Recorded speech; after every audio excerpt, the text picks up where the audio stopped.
Bahrain has a very long reputation for gold trading, probably much more nowadays than that of the old local pearls, which was once an entire industry from diving to exquisite jewellery. Now that hasn't changed much in Bahrain and they're forever trying to rekindle it. But tourists coming to the island always expect to get a good deal with gold jewellery, compared to, say, Europe, which deals mostly in 18-karat gold, whereas in Bahrain, 22 and even 24-karat gold is commonplace. And now white gold seems to have taken over tastes, or that's what we're getting presented with in the shops. Well, not so much for the company shown in the video here, Devji. The sheer number of jewelers on the island also authenticates this claim to a gold trading nation. Now, many of these traders established decades ago and continue on within the family. Craftsmanship on the island hasn't changed much either. There are still masters of the art to be found in numbers, which just might lead to that competitive edge when it comes to visitors after a bargain, or indeed exports.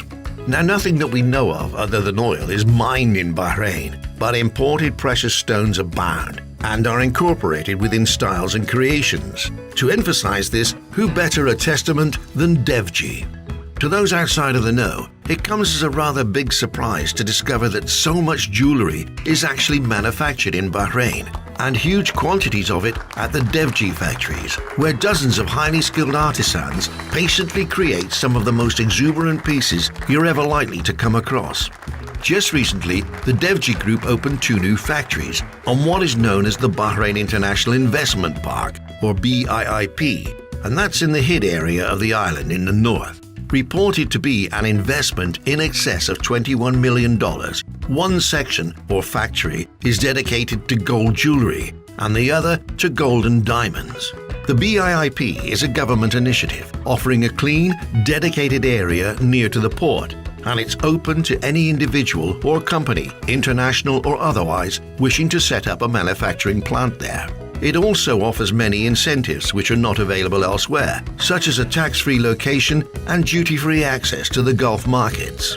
Now, Devji, as its name suggests, has Indian roots, with Sri Devji coming to the island in 1947. With a family tradition within the industry, which dates back 9 generations, it was natural for Sri Devji to continue the trade in Bahrain, for which family members currently maintain. That being Bhaskar, Prakash and Mahesh Devji, who now boast some 21 outlets across the region. Now, to watch these artisans at work is quite spectacular and brings home just how delicate and extremely skillful the manufacturing of this fine jewellery is.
In the factory itself, with so much gold around, the whole atmosphere still appears remarkably calm, as the staff busy themselves displaying lifelong skills at almost micro level.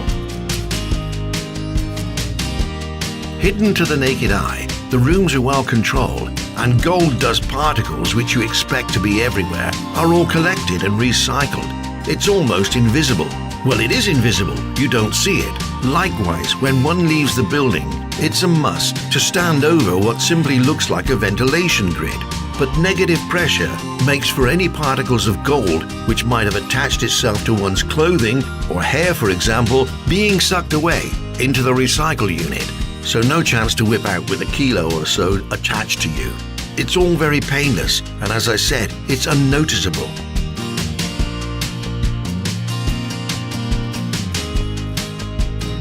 Now, Devji are so obviously very proud of their designs, which they sell locally and indeed export tons of it. And they insist that the camera remains rolling while staff display what obviously amounts to millions and millions of dollars worth of pure gold and gems, crafted to perfection, aimed at the lady in the hand of marriage, one suspects. Nice if you can get it. This is Greg Hopkins for WhoDoesWhat.tv at the Devji factory at the Bahrain International Investment Park.